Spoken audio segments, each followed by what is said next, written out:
Summerfield was one of the earlier songs of the telling, and it was back when me and Shane were the only two members of the band.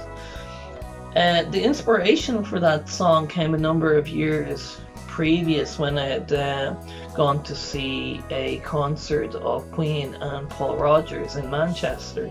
And during that show, they played a very beautiful song called Say It's Not True. And it was an acoustic song with a beautiful melody. And it's something that kind of stuck with me, that it seemed underdeveloped, and it seemed like a great idea that could go into a lot of different places. As a result of it, I came up with the rhythm in the form of a waltz, and it had a very sweet, free-flowing feeling to it. Summerfield was the first song I ever wrote for the telling. It was one of the original 3 that was sent, and it was the first one I immediately had a connection with. It was simply titled Summerfield, but that was enough when listening to the music to plant this seed. The intro, when I heard it straight away, the piano intro, it's so light and airy that you can nearly smell the fresh cut grass. So it was just immediately memories start playing in my mind. It took me right back to me being a young kid, young teenager in Fields. After listening back to the verse, it reminded me of a field, a summer field, and it reminded me of kind of young love. And I wanted in the chorus to create some movement, to create some passion, and to do that I used 2 keys that were interweaving with each other and then inverting on the other side of the chorus, and that's what creates the movement within the chorus.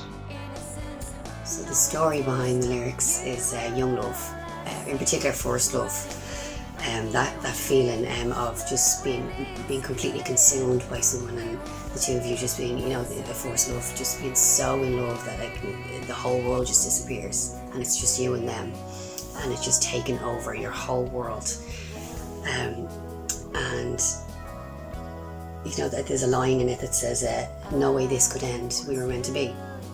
In the end of the chorus, and it's basically really, about on your first love, you really believe in that. Like there's no way that this is ever going to end, and it's faith, and it's magical, and it's just the whole innocence. And there's another line in it, "No pretense." So it's such a real feeling. The first love is such a real innocence, and it's real. Summerfield is a very beautiful guitar solo composed by Shane.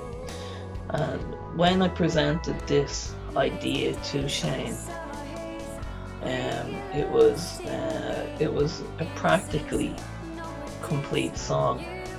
And Shane inserted the guitar solo into the piece of music, and not only did he encompass the spirit of the song, he absolutely in every way enhanced it to create the motion, to create the atmosphere throughout the song. I mentioned before previously that as I listened to this song, it was like I had a video playing in my mind, a video of my own memories flicking through my mind as I was writing the melody and the lyrics. So it was nearly like I was writing completely from memory. So this one didn't seem difficult. It didn't seem difficult for me to write.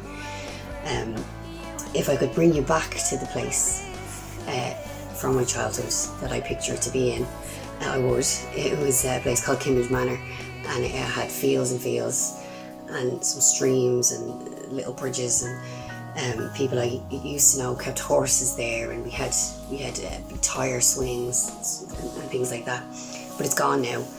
It's just a church there and houses. It's all been built on, so it's not there anymore. In A Summer Field, there are two deliberate tributes to Queen, and in the interval, the acoustic interval, that was homage to the acoustic version of Say It's Not True. And in the second verse, on the second part of the second verse, there are the Brian May power chords to add emphasis not only to the lyrics but to pay tribute to Queen. So then, as magical as it is, the last chorus, it takes a bit of a dark turn, and it's just, I suppose, true to life, where I think the lyrics go, one day when in the end we'll have barely been and you'll walk right by me. And so you could, at one point, this person could have been your whole world, and then there might be a time one day in the end where you'll walk by each other in the street and maybe just act like you never knew each other.